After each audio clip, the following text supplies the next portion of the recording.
So, a question we get asked often, what is a good Net Promoter Score?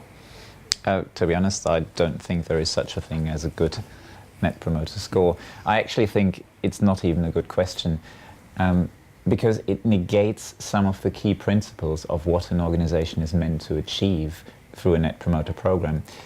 But yes, I admit it is a frequently asked question, so I think it's worth answering. When people ask this, they are basically asking, what score should I aim for? Or is my NPS of plus 30 good? But the answer really depends. Obviously, at the real extremes, you could make a safe assumption that minus 80 is almost certainly a bad score and plus 80 is almost certainly a good one. But most scores are not in this range, and therefore you get asked the question. Let's go back to what NPS is designed to do. Improve how you deliver to your customers.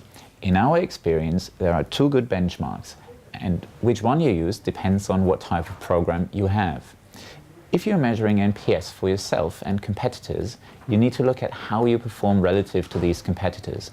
A competitor may have a particularly high score, suggesting you should look closely at what they are doing and learn from them. You also need to look at how you are performing over time. Improvement to customers is your focus. From the first Net Promoter Score you collect, you want to see improvement. Even if you're not including competitors in your program, you will always be able to look at how you're progressing over time. You can take this a step further.